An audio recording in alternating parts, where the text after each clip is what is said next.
Properties in Mysuru near to Satgalli ಸರ್ಕಲಿಂದ 1.5 kilometre ಡಿಸ್ಟೆನ್ಸಲ್ಲಿ MUDA layout ನೋಡಿ. ಮೂಡಾ ಲೇಔಟಲ್ಲಿ ಮನೆ ಕಟ್ಟಿರೋದು.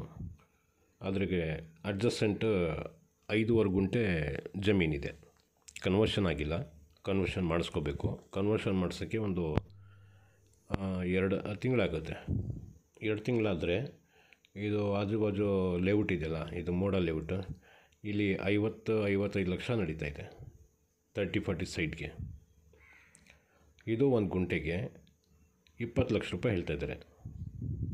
5.5 ಗುಂಟೆ ಇದೆ ನೋಡಿ. ಟಾರ್ ರೋಡ್ ಬಂದು ಎಂಡ್ ಆಗಿದೆ ನೋಡಿ, ಅಲ್ಲಿ ತನಕ ಮೂಡಾ ಲೇಔಟ್.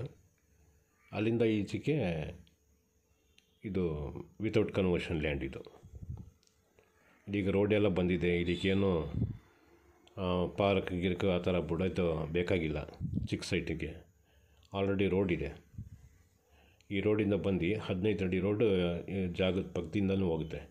ಈಗ ನೋಡಿ, ರೈಟ್ ಸೈಡಲ್ಲಿ ತೋರಿಸ್ತಾ ಇದ್ದೀನಲ್ಲ, ಕಾಲ್ದಾರಿ, ಇದೇ ರೋಡ್ 15 ಅಡಿ ಹೋಗಿದೆ. ಲೆಫ್ಟ್ ಸೈಡ್ಗೆ ಯಾವ ಜಾಗ ಕಾಣ್ತಾ ಇದೆ ಅದೇ ಜಾಗ 5.5 ಗುಂಟೆ ಸೇಲ್ಗಿರೋದು. 20 ಲಕ್ಷ ರೂಪಾಯಿ 1 ಗುಂಟೆಗೆ ತಗೊಂಡು ಕನ್ವರ್ಷನ್ ಮಾಡಿಸ್ಕೋಬೇಕು. ಕನ್ವರ್ಷನ್ ಮಾಡಿದ್ರೆ ಅದ್ರದ್ದು ವ್ಯಾಲ್ಯೂ ಬೇರೆ ಥರ ಇರ್ತಿದೆ. ಇನ್ವೆಸ್ಟ್ ಮಾಡೋರಿಗೆ ಚೆನ್ನಾಗಿದೆ. ಅಥವಾ ಸ್ವಲ್ಪ ದುಡ್ಡಿಟ್ಟಿರೋರು ಲೇಔಟಲ್ಲಿ ಮಧ್ಯದಲ್ಲಿ ಮನೆ ಸಮೇತ ದೊಡ್ಡದು ಒಂದು ಗಾರ್ಡನ್ ಮಾಡ್ಕೊಂಡಿರ್ತೀನಿ ಅನ್ನೋರಿಗೆ ಚೆನ್ನಾಗಿದೆ ನೋಡಿ. ಜಾಗ ಕಮ್ಮಿ ರೇಟಲ್ಲಿ ದೊಡ್ಡ ಜಾಗ ಸಿಗ್ತಿದೆ.